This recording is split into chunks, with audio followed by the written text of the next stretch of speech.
And state PCS, जिसमें हम discuss करते हैं टॉप 5 to 6 न्यूज आपके प्री के हिसाब से, और एक हमारा डिस्कशन रहता है मेंस का एडिटोरियल, ताकि आपका प्री मेंस साथ साथ आपका चलता रहे। एंड उसके अलावा हम डिस्कस करते हैं मैपिंग की अपनी सेपरेट सीरीज चलती है, और उसमें that is how we try to do current affair on daily basis. इसमें आपके लाइव Q&A क्वेश्चंस हम रखते हैं ताकि आप रिकॉल कर सके जो पहले पढ़ा था और जो अभी पढ़ रहे हैं, और उस हिसाब से आप आंसर्स कर सकें जो भी पूछे गए हैं। और इसमें जो यूपीएससी समाचार है, ये आपका हिंदी और इंग्लिश पीडीएफ आपको दोनों में मिलेगी, और उसके लिए आप डॉक्टर अमित अकेडमी एप्लीकेशन और टेलीग्राम चैनल ज्वाइन कर सकते हैं, जिनका लिंक डिस्क्रिप्शन सेक्शन में है। नमस्कार दोस्तों, a very good evening and सबने राम राम। मेरा नाम है doctor Amit and I welcome you all to doctor Amit academy. Now let us start. देखिए, आज हम जो न्यूज देखेंगे, हमारा सोर्स रहता है द हिंदू, और हमारी न्यूज है आज की पेपर्स के हिसाब से हम लेके चलते हैं कि कौन से पेपर में सिलेबस में आपकी वो न्यूज लिंक हो पाएगी। जैसे एक विलेज है महाराष्ट्र में, नासिक के पास, वहां पे लोग डर रहे हैं कि अगर उन्होंने वोट नहीं किया तो उनका नाम जो है वो मतलब दे विल बी डिक्लेयर्ड डेड। तो ये हमारा पॉलिटी के हिसाब से या सोशल जस्टिस के हिसाब से it is very very important topic. ये हम देखेंगे पेज 4 में। हम देखेंगे कि गवर्नमेंट ने कहा है कि 2 करोड़ रुपए पर किलोमीटर वो स्पेंड करना चाहती है बॉर्डर पे इंफ्रास्ट्रक्चर डेवलप करने के लिए, रोड डेवलप करने के लिए। तो ये आपका गवर्नेंस और आईआर का हो जाएगा। जीएस2 साइंस एंड टेक में हमारा एक वर्म मिला है जो कि ईटिंग हैबिट आपकी डेवलप करता है, और वो उनको सेम हैबिट्स को भी इनहेरिट करता है टू द नेक्स्ट जनरेशन। उसके बारे में हम देखेंगे। GS2 का गवर्नेंस का टॉपिक रहेगा पेज 10 में, कि पोल में जो प्रॉमिस करी जा रही है अफोर्डेबल हाउसिंग, उसके बारे में we will try to study. और एडिटोरियल एनालिसिस में हमारा टॉपिक आज का रहेगा इंटरनेशनल रिलेशन GS2 का।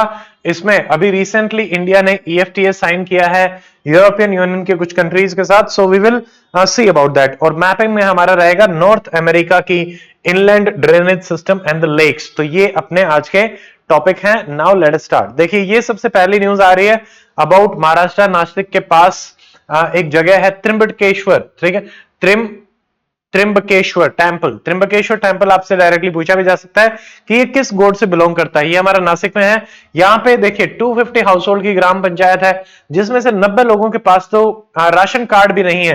क्या आप इमेजिन कर सकते हैं कि इस टाइप की सिचुएशन इंडिया में आज भी एग्जिस्ट कर रही है, ठीक है। उसमें आपकी वर्ली, कतकरी, कोंकणी, ये ट्राइब्स आपकी मिलती हैं। तो ये आपसे यूपीएससी प्री में इस टाइप के क्वेश्चन जो है वो पूछे भी गए हैं। उसके अलावा पीपल आर सेइंग कि हमें पता ही नहीं है कि कौन कैंडिडेट है, nobody comes to meet us. तो ऐसी भी सिचुएशन रहती है, और उन्हें सबसे ज्यादा डर इस बात का है कि दे विल बी डिक्लेयर्ड डेड, और उसके बाद उनके परिवार का क्या होगा, और उन्हें जो सरकारी आप कह सकते हैं कि हेल्प मिल रही है वो मिल पाएगी या नहीं मिल पाएगी। सबसे ज्यादा डर इसी चीज का लग रहा है। कोई भी गवर्नमेंट फैसिलिटी यहां पे नहीं देखने को मिल रही है एक्सेप्ट इंदिरा आवास योजना, ऐसा गांव वालों का कहना है। तो इसके बारे में ही ये सारा का सारा आर्टिकल जो है वो बात करता है, और ये जो चीजें हमने डिस्कस करी ऊपर, यही आपका इसमें कंटेंट में नीचे लिखा हुआ है। तो ये मेन स्ट्रगल इनका चल रहा है राशन कार्ड से भी लेके। यहाँ पे कोई भी गवर्नमेंट फैसिलिटी हमारे नहीं है, जॉब के लिए भी नहीं है, ठीक है। जैसे एक वुमेन है, वो बता रही है कि मेरे से बोला गया अपने सारे के सारे डॉक्यूमेंट सबमिट करने के लिए, अपने हस्बैंड के आधार कार्ड है, bank account and resident proof भी, और उन्होंने पैसे भी दिए, बट फिर भी उनके डॉक्यूमेंट जो है वो रेडी नहीं हो रहे हैं। ऐसे ही एक सबसे इंपॉर्टेंट प्रॉब्लम यहां पे चल रही है, फाइट फॉर वाटर। देखिए, वाटर स्केर्स, जैसे महाराष्ट्र के विदर्भा रीजन हो गया, राजस्थान हमारा है, और एमपी में भी कई रीजन्स हैं। तो ये तो महाराष्ट्र के आसपास का ही है। तो वहां पे लोगों को काफी दूर दूर तक जाके पानी के लिए सर्च करना पड़ता है, लेके आना पड़ता है। यहाँ पे एक और कंसेप्ट आता है वाटर वाइफ्स का, जो हमने पहले भी एक बार मैंने आपको बताया था। तो आप बता सकते हैं कि व्हाट इज वाटर वाइफ्स। और अभी इस पर्टिकुलर टॉपिक में, जैसे यहाँ पे जो तहसीलदार है Shweta Sancheti, she is saying कि जो प्रोसेस है 2 मंथ्स अगो हमने कैंप यहाँ पे लगाया, विलेज में रजिस्ट्रेशन हम कर रहे हैं, आधार कार्ड, क्योंकि ज्यादातर लोगों के पास तो डॉक्यूमेंट्स ही नहीं है। अब यहाँ पे एक केस स्टडी पहले यूपीएससी GS4 में आपसे ऑलरेडी पूछी गई है, इंटरव्यू में भी ऐसे सवाल आपसे पूछे जाते हैं। तो इस सवाल को आप ध्यान से सुने and try to answer it. आप कमेंट कर सकते हैं ताकि we can read them and we will give you inputs कि आपका आंसर कितने हद तक ठीक था, ठीक है, और कैसे उसको वैलिडेशन किया जा सकता है। देखो, अब मान लीजिए आप एक डिस्ट्रिक्ट कलेक्टर या तहसीलदारी अपॉइंटेड है, आपके सामने एक ओल्ड एज लेडी आती हैं, वो कहती हैं कि मेरे पास कोई भी डॉक्यूमेंट नहीं है और अभी मतलब she is out of food, out of other services, तो वो आपसे हेल्प चाह रही हैं कि उन्हें कुछ इस टाइप की फैसिलिटी मिल जाए कि फूड प्रोवाइड हो जाए, बट उनके पास कोई भी सर्टिफिकेट नहीं है, तो what will be your course of action.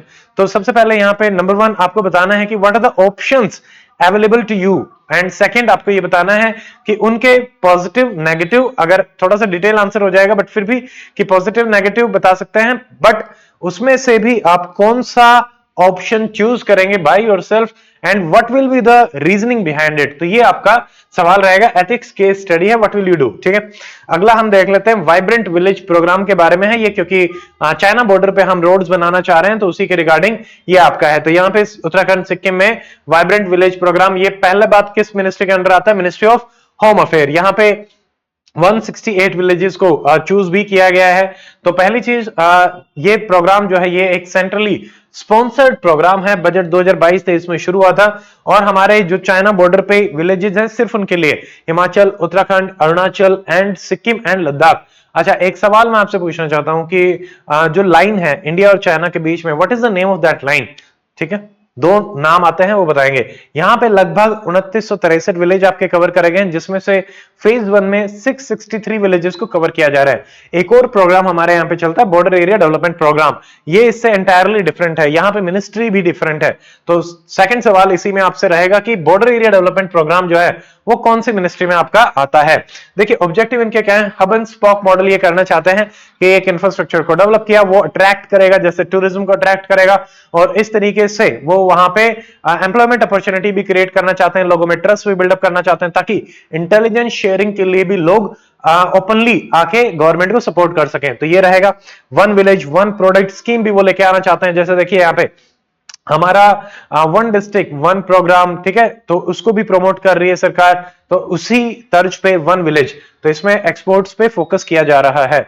अब ये साइंस एंड टेक का है, जब इस न्यूज को मैंने देखा तो जो जो इंपॉर्टेंट चीजें वो हम आपको बता देता हूं। देखो एक वर्म है जो डेवलप करता है अपनी खुद की फूड हैबिट्स। पहला बात, इस वर्म का नाम क्या है, केनियोर हेपेटाइटिस एलिगेंस, ठीक है, द वर्म कैनियो हेपेटाइटिस एलिगेंस। एक तो ये नाम आप ध्यान में रखेंगे, पीडीएफ आपको मिल जाएगी, उससे आप इसमें आराम से देख सकते हैं। ठीक है, तो ये एक disease causing strain of bacteria है। अब इन्होंने देखो, it is the first multi cellular organism जिनका पूरा का पूरा जीनोम जो है वो सीक्वेंस किया गया था और जो न्यूरल वायरिंग है उसको मैप किया गया था। तो ऐसा पाया गया कि एलिगेंस जो है वो विद इन 3 to 5 डेज आपका ग्रो करता है from a fertilized egg to a millimetre long adult. ठीक है, तो 3 से 5 दिन इसको लगते हैं। अब इसी प्रोसेस में जैसे ये आपका स्मॉल आरएनए बनाता है जिसको एस आरएनए बोलते हैं। अब आपको साइंस के हिसाब से ये पता होना चाहिए कि डीएनए क्या है, आरएनए क्या है, उनका कंपोजिशन क्या है। जैसे DNA deoxy ribonucleic acid, RNA ribonucleic acid, तो वहां पे राइबोज होता है, डीएनए में डीऑक्सी राइबोज होता है, और जो आपके नाइट्रोजन बेसिस हैं वो भी आपके अलग अलग रहते हैं, जैसे adenosine, cytosine, thymine and guanine. ये एजीसीटी जो होते हैं हमारे, ये आपके डीएनए में पाए जाते हैं। ठीक है, एजीसीयू, ठीक है, यूरासिल, यूरिडीन यहां पे लिखा है, यूरासिल भी इसको बोल देते हैं, तो ये आपके आरएनए में पाए जाते हैं। ठीक है, तो यही इनका सारा का सारा प्रोसेस हमारा चलता रहता है, ट्रांसक्रिप्शन ट्रांसलेशन वाला। आरएनए जो है उसको मैसेंजर आरएनए भी बोला जाता है। तो डीएनए से आपके प्रोटीन्स बनते हैं, वहां पे आपकी इंफॉर्मेशन जो है वो स्टोर रहती है। ठीक है, अब डाइट कंट्रोल देखो, सारे के सारे जो जीन्स है वो एमआरएनए और प्रोटीन्स नहीं बनाते, तो जो स्मॉल आरएनए है उसका एक्सप्रेशन जो है वो यहां पे रिड्यूस करके इसको बोला जाता है मैको 1। ठीक है, मैको 1 ध्यान रखेंगे। अब यहां पे बेसिकली ये क्या बताना चाह रहे हैं कि एक इन्होंने अवॉइडेंस बिहेवियर अपना डेवलप कर लिया है कि क्या खाना है क्या नहीं खाना है। तो जो एलिगेंस वर्म है it is train to avoid एक पैथोजेनिक हमारा वेरानिवर्सिस स्ट्रेन है जो कि फीड करता है, तो ये उसके अलावा नॉन पैथोजेनिक मैनडोसिना, मतलब पैथोजेनिक जो स्ट्रेन है उसको नहीं खाता, नॉन पैथोजेनिक को खाता है, और यही सेम हैबिट ये अपने नेक्स्ट जनरेशन में ट्रांसफर करता है। सो बस एक कंसेप्ट है समझने के लिए। नोबेल प्राइज 2026-8 में भी इसके बारे में थोड़ी सी बातें करेगी थी, हल्का सा ध्यान रखेंगे। देखिए अगला आपका आ रहा है अफोर्डेबल हाउसिंग के रिगार्डिंग, क्योंकि इंडिया में ये काफी बड़ा मुद्दा हो जाता है, और क्योंकि पॉवर्टी भी ज्यादा है, लोगों के पास घर भी नहीं है, और आपने सुना ही होगा हाउसिंग फॉर ऑल। हमारा प्रोग्राम भी काफी टाइम से चल रहा है। यूपीएससी इंटरव्यू में भी मेरे से पूछा गया था, एचएस इंटरव्यू में भी पूछा गया था। हाउसिंग और फॉर ऑल, इसके दो सब कंपोनेंट आपके रहते हैं, रूरल अर्बन, उनमें अलग अलग टारगेट्स आपके रखे गए थे। ठीक है, हाउसिंग फॉर ऑल आपका एचएस में भी आया था, आई थिंक 2019 में ही आया था या उससे पहले वाले में आया था, मेंस में।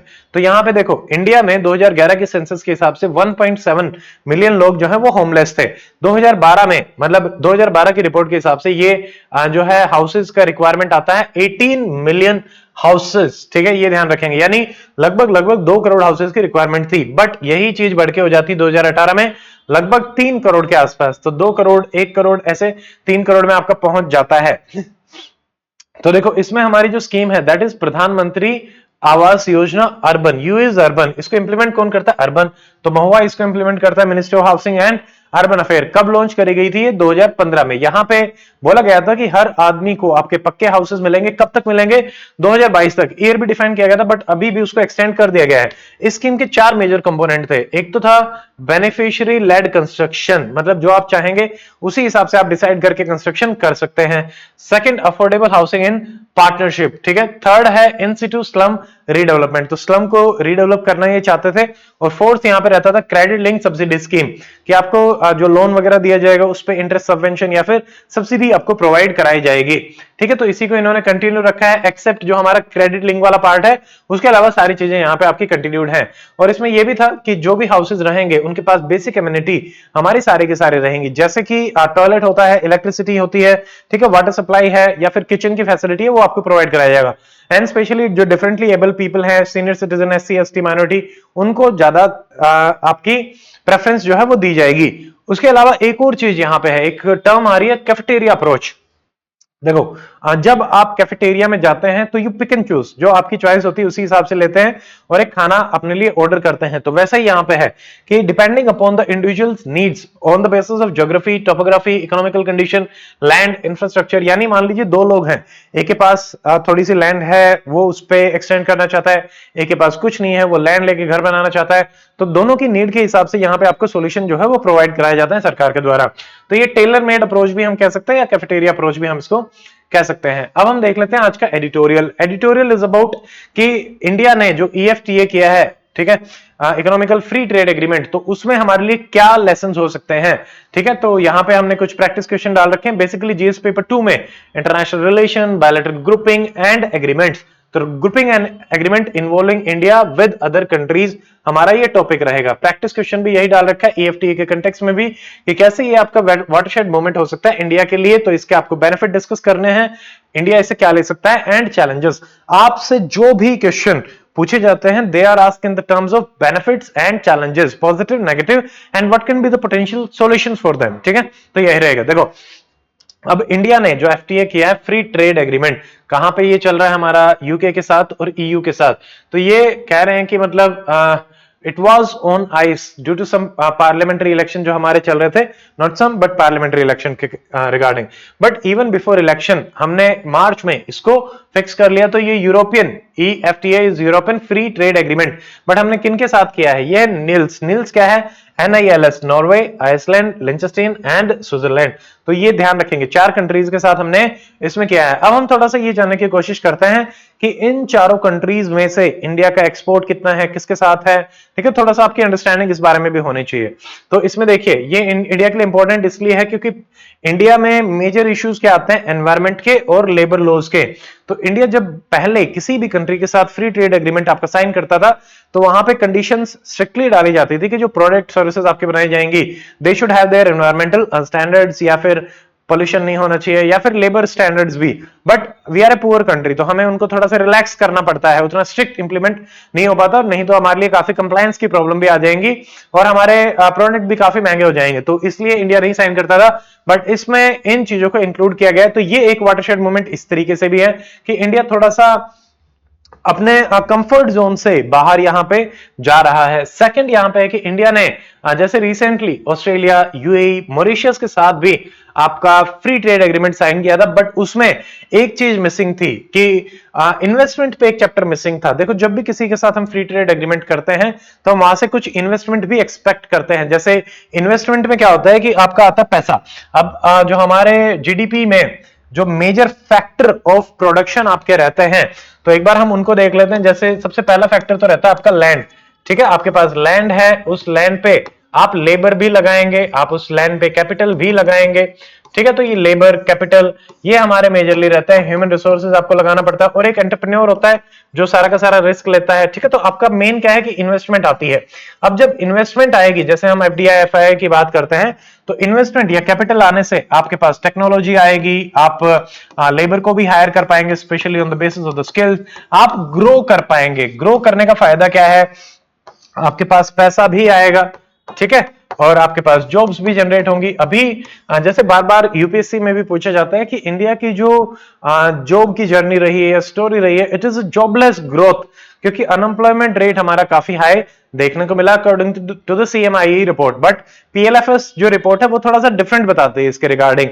और अभी अगर हम देखते हैं तो उन्होंने ये भी कहा है कि जो अनएम्प्लॉयमेंट रेट है वो घटते हुए भी दिख रहा है पिछले 2-3 साल में, but there can be multiple reasons behind it. हो सकता है आगे कुछ और रिपोर्ट आपके आ जाए, बट द पॉइंट इज हम उतनी जॉब्स जो है वो जनरेट नहीं कर पा रहे, तो हम चाहते हैं कि जनरेट हो, और उसमें सबसे बड़ा इंपॉर्टेंट रहेगा इन्वेस्टमेंट का।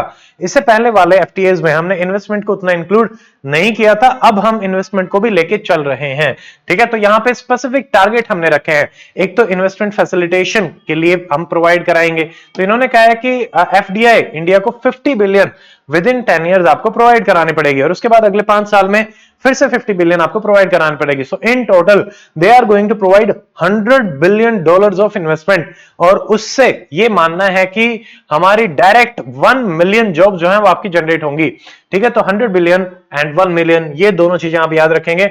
आपसे प्री में भी पूछा जा सकता है कि क्या टारगेट इसमें रखे गए हैं, ठीक है। अब जैसे ट्रेड और इन्वेस्टमेंट का अगर हम देखते हैं तो they are closely linked, and specially in the globalised world जहां पे ग्लोबल सप्लाई चेन हमारी रहती है, ठीक है। तो आपको हर चीज देखनी पड़ती है। तो यहाँ पे जैसे एफटीएस में कुछ बाइंडिंग रूल्स होते हैं दोनों के हिसाब से, ट्रेड और इन्वेस्टमेंट के हिसाब से, ये हमने देख लिया है। ऐसा ही इससे पहले जो पिछले डिकेड में हमने साइन किए थे, जापान, कोरिया, मलेशिया, सिंगापुर, तो वहां पे ये हम उतना नहीं कर पाए थे इन्वेस्टमेंट वाला, ठीक है।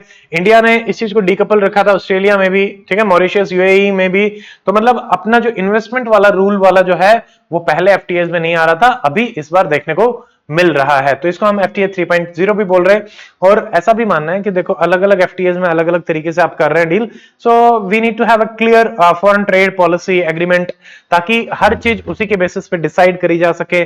और एक ये पॉलिसी सर्टेनिटी भी देता है कि बाकी देश भी उसी हिसाब से प्लान कर सकते हैं, and they will be more incline to do business with you, ठीक है, ऐसा रहेगा। तो यहाँ पे 2 क्रिटिकल एलिमेंट है, ऑथर कह रहे हैं जो हमें इनकॉर्पोरेट करने पड़ेंगे। Number 1, we should negotiate trade and investment as a part of comprehensive economical treaty. आपको इन दोनों को डिफरेंट नहीं देखना है, कहीं पे स्किप कर दिया कहीं पे नहीं, तो आपको ट्रेड और इन्वेस्टमेंट को दोनों को साथ में देखना है।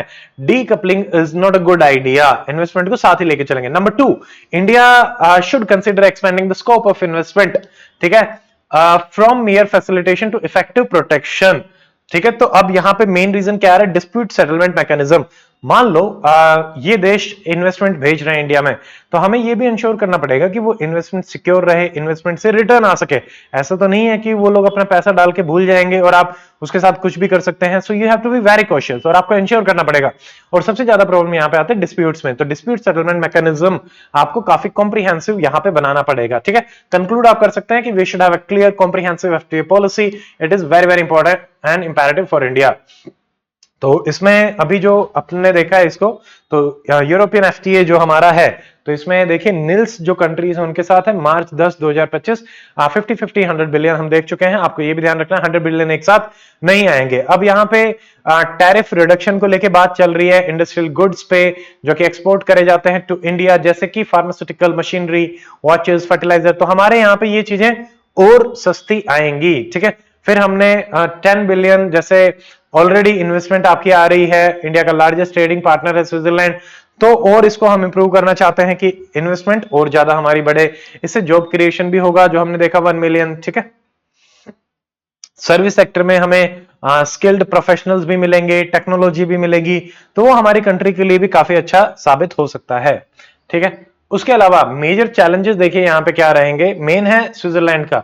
स्विट्जरलैंड जो है वो लगभग 1.38 बिलियन जो टोटल हमारे एक्सपोर्ट्स हैं 1.87 billion Indian exports to EFTA, उसका मेजर हमारा क्या है, स्विट्जरलैंड। पहली चीज तो ये, यानी 98% of India's exports are to Switzerland, और उसमें भी मेजोरिटी आर इंडस्ट्रियल गुड्स, वो ऑलरेडी जीरो टैरिफ में है, तो हमें उससे कोई ज्यादा फायदा होने वाला नहीं है FTA में आने के बाद। ठीक है, एग्रीकल्चर प्रोडक्ट है, इनको बाहर रखा गया है इस डील से। ठीक है, एक इंडिया की जो ट्रेड डेफिसिट है वो है 18 बिलियन विद द ब्लॉक। ठीक है, जिसमें हमारे इंपोर्ट्स हैं 20 बिलियन के आसपास, यानी एक्सपोर्ट हमारे बहुत कम है। तो ये भी एक कंसर्न है इंडिया का, जहां पे भी ट्रेड डेफिसिट रहेगा। ठीक है, अब ट्रेड डेफिसिट में, अच्छा एक सवाल मैं आपसे पूछता हूं कि पहले भी मैंने पूछा था बट किसी ने आई थिंक आंसर नहीं किया उसका, तो I am asking it again कि ट्विन डेफिसिट अपना आता है कि व्हाट इज ट्विन डेफिसिट, तो आपको बताना है कि इसमें हम कौन कौन सी हमारी रहेंगी ट्विन डेफिसिट में। ठीक है, बताइए। One second. ओके, तो कंपटीशन भी यहां पे काफी कम है, तो उसके अलावा इंडियन गवर्नमेंट ने बहुत ही एम्बिशियस टारगेट सेट किया है 2 ट्रिलियन एक्सपोर्ट्स करने का बाय 2030। ठीक है, तो यहां पे एक कलाम जी का कोट मुझे याद आ रहा है कि कलाम जी कहते थे कि aiming small is a crime. ठीक है, तो you should always am big, explore your potential, what is your human potential, what can you do, what more can you do। ठीक है, it will help you to become a better person। ठीक है, skilled हर तरीके से, you will be more, मतलब more or less तो पता नहीं, but you will be challenging yourself, और उससे बेटर कुछ नहीं हो सकता। आज का हमारा लास्ट सेक्शन है मैपिंग का। मैपिंग में हम देखेंगे नॉर्थ अमेरिका का इनलैंड ड्रेनेज सिस्टम। ठीक है, तो यहाँ पे लेक्स वगैरह के बारे में हम देखते हैं। जैसे ये नॉर्थ अमेरिका है, यहाँ पे पैसिफिक ओशन है, ये इसका इनलैंड ड्रेनेज सिस्टम, इसमें इतना क्लियर नहीं है बट वी विल सी। देखिए, ये जो बेसिन है ये रॉकी माउंटेन्स के मिडिल में आपका आता है, इनलैंड है, मतलब कोस्ट पे नहीं जा रहा। रॉकी माउंटेन्स है आपके रॉकीज, और साउथ में आता है आपके एंडीज माउंटेन। ठीक है, तो ये जो नॉर्थ अमेरिका का पूरा मैप रहेगा, यहाँ पे ये हमारा इनलैंड बेसिन सिस्टम आपका है। ये भी हमने पहले देखे थे, Hudson Bay and all, Newfoundland island, ठीक है, ग्रीनलैंड, आइसलैंड, ये सारे हमने पहले भी देख लिए थे। अब यहाँ पे जो हमारी लेक्स हैं, आपको east to west, north to south जो है वो पता होना चाहिए। तो यहाँ पे आपकी 5 लेक आती हैं। आपने फिजिक्स में पढ़ा होगा सिंपल हार्मोनिक मोशन, तो यहाँ पे एक चीज है SHM, S is lake superior. ठीक है, फिर आपकी आती है ह्यूरोन, ह्यूरोन इधर है, फिर मिशिगन SHM। ठीक है, और शियाओ इसकी रहेगी कुछ ऐसा करके रहता है SHEO। ठीक है, अगर हम ऊपर से कुछ जाते हैं तो ओंटोरियो, ओंटोरियो सबसे इधर है, और फिर एरी, तो SHEO, और बीच में आगे M, SHMEO। ठीक है, तो ये आपकी सीक्वेंस रहेगी वेस्ट टू ईस्ट। देखे, तो अब इसमें लेक्स जो है कैनेडियन शील्ड की, वो आपकी फ्रेश वाटर बॉडीज होती हैं, जबकि यहाँ पे जो लेक है ये सॉल्ट वाटर लेक है सियरा नेवाडा में, इनका सॉल्ट कंटेंट आपका काफी हाई है। ठीक है, तो यहाँ पे लेक एरी है जो हमने यहाँ देखा सबसे नीचे। ठीक है, ये Ontario Canada, Michigan, New York, Ohio, Pennsylvania में है। ह्यूरोन है, तो ये सारे नहीं याद रखने, जो सीक्वेंस है बस आप उसी को ही ध्यान रखेंगे। ठीक है, तो उसके अलावा भी जैसे और हमारी लेक होती हैं, आप नाम बस याद रखेंगे। जैसे इस वाले मैप में आपको दे रखे हैं, तो एक बार हम इसको देख लेते हैं। जैसे यहाँ पे है बेरिंग सी, पीछे आपका रशिया। ठीक है, बीच में हमारा आता है बेफोर्ट सी। ठीक है, ये बेफोर्ट है, और यहाँ पे आप आता है बैफिन बे। ठीक है, यहाँ पे लेब्राडोर सी है, लेब्राडोर करंट भी आती है आपकी, कोल्ड करंट है। उसके अलावा देखो ग्रेट बियर, ग्रेट बियर भी यहां है, ग्रेट स्लेव भी यहां है।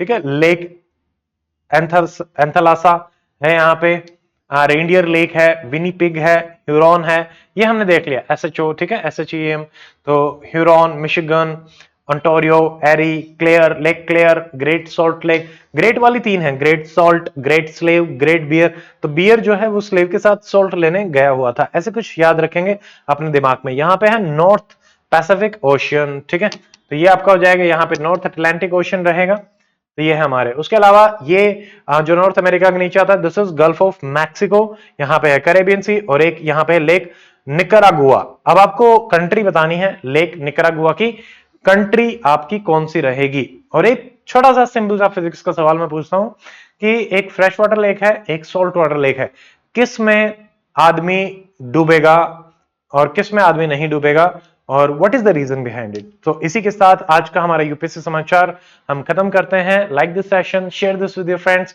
सी you tomorrow with the new edition for tomorrow, and till then आराम से पढ़ाई करें, stay fit, stay healthy, goodbye, जय हिंद।